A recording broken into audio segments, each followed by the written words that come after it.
Hi students, I am Vinod from Department of Civil Engineering. Here I would like to tell something about columns and strut, which is 4th unit in Strength of Materials 2 for second year BTech second sem students. So here column. What is meant by column? Column is a vertical structural member which carries the compressive loads. Okay, the vertical structural member which carries the compressive loads is nothing but a column. Generally these columns we are seen in buildings, those are a pillars. For the bridges, those are a piers and abutments, those are the examples for the column. Okay, so second one, strut. Strut is a inclined member which is also carrying the compressive loads. Okay, the inclined member which carries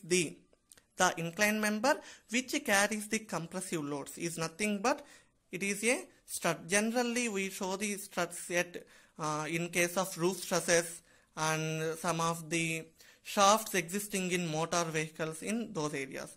And come to third one, pedestal. Pedestal is one kind of compression member which is having lesser height by comparing to the least lateral dimensions. Okay, generally these are shown at below the transformers. In this area we are placing the transformer, right? So these kind of structure we all call it as a pedestals. So comes to next topic, type of columns. Generally in our civil engineering we are discussed about mainly three kinds of columns. So short column, medium column and long column. Generally comes to short column. So short column is nothing but the column which fails due to the crushing only. That kind of columns you are called it as a short columns. And next one, medium columns. The columns which is having the slenderness ratio between 32 to 120. Those kind of columns you are called it as a medium columns. And finally long columns. The columns which are failure due to the buckling, those kind of columns we are called it as a long columns. Generally in our civil engineering structures we are mainly focused on these three kind of columns only: short column, medium column and long column. Okay, in the column already I told that the example for the column is a pillar in the building. Okay, next comes to the failure of a column. Here mainly we are discussed how the column will be failed. Okay, because we have to know about how it will be failed. Otherwise we are unable to design anything in that particular structure. In case of beams, which kind of failure will be occurred in beams?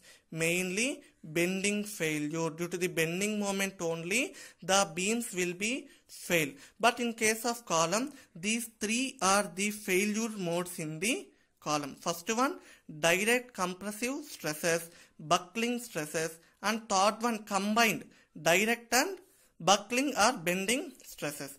Okay, in case of columns they will be failed due to the direct compressive stress, and in some cases only buckling stresses. In some special cases the columns will be failure due to the direct compressive and buckling or bending stresses. Okay, now we have to discuss about how to a short column failure due to the direct compressive stress.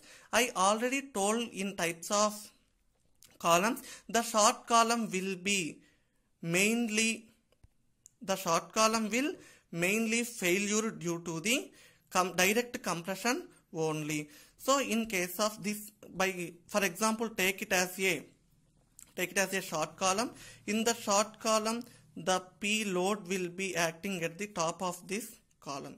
Due to this we have to know, we have the formula sigma is equal to P by A. Okay, here sigma stress, P the force which is acting, otherwise compressive force which is acting at the column, and this is a cross sectional area of that particular column. So here sigma will be increased when load will be increased. At particular time the sigma will be reduced until failure will be occurred. Yet where the sigma value will starts to the reduced value, that value we are called it as a crushing or compressive stress. That is, that load at that point is a crushing load. This load value gives the failure of a short column. That is nothing but sigma c is equal to PC by A. Sigma c, where the column will failure due to the compression loads, and PC, that is the value of crushing load. After we are increasing the load from PC, there will be, the column will be sudden failure occur. That is, they didn't have certain efficiency to bear that particular load. Okay, again come to the failure of a long column. Generally, I already told that the long column will fail due to the buckling only. Am I right? In case of buckling means, so see here, short column like this, we are applying load here, the column will be fails like this, the entire column member having crackings, then finally it will be failure.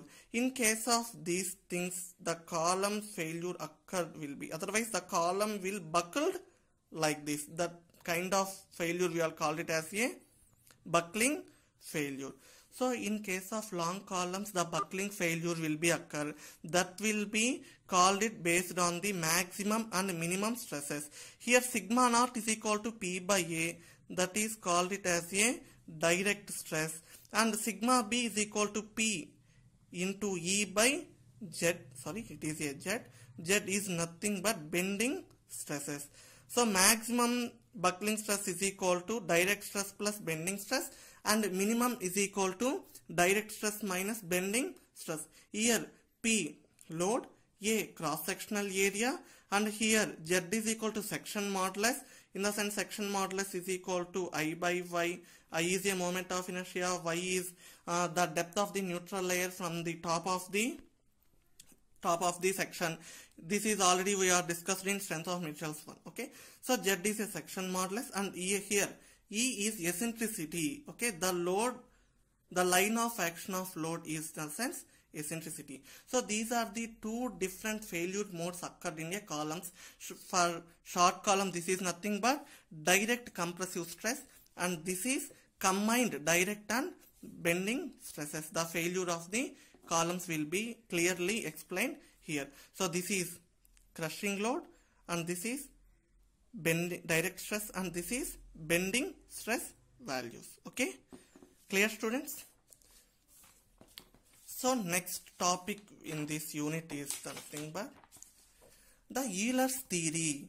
Euler is a scientist who predominantly working to analyze the columns. Okay, Euler is a scientist who he is one of the scientists who analyze the bending or buckling and crippling or crushing loads existing in the columns.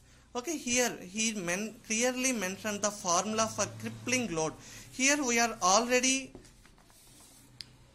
discussed that here it is a load. This is buckling load. It is also called it as a crippling load. How we will find out this crippling load? In the sense, using this formula pi square EI by LE square. This is the formula to calculate the crippling load. This is developed by the Euler's. That's why it is called it as a Euler's crippling load for the column, and the name indicated as a Euler's column theory. Okay, here PE crippling load is equal to pi square EI by LE square. Here E is equal to Young's modulus, I moment of inertia, and LE in the sense effective length of the column. Okay, effective length of the column. The formulas to calculate the effective length of the column we will discuss later. Okay, this is the Euler's crippling load formula. P is equal to pi square EI by L square. Here LE is equal to effective length of the column. E, Young's modulus, generally it was steel, 2 into 10 to power of minus 5 Newton per mm square. I is equal to moment of inertia. It is mainly based on the cross-section shape of the particular column. Okay, the Euler follows some of the assumptions to make this theory. Those are these things. Okay, the assumption made in Euler column theory is nothing but first one. Take it, first one is nothing but the entire column will be perfectly straight. Okay, then only this crippling load formula will be applicable. Next one, the entire column section having the uniform cross section. Okay, there is no change occurred in the column section at any point. Next, the material which we are used for column is elastic, homogeneous and isotropic. Next, the length of the column is very large. That is another criteria. And next criteria is the direct stress will be less than the buckling stress. This is one of the criteria. And the column fails occurred only due to the buckling. And we are neglecting the sulfide for analyzing the columns while we are using Euler's column theory, otherwise crippling load formula. So these are the assumptions. Those are column will be perfectly straight and it is having uniform cross section, and the material will be elastic, homogeneous and isotropic, and length of the column will be very large, and the direct stress always less than the bending stress, and the column failures occurs due to the buckling only. Again, the sulfate will be neglected while analyzing the structure. These conditions only applicable for Euler's column theory. So this is the somewhat regarding about columns and studs. Remaining topics we will discuss later. Okay, thank you.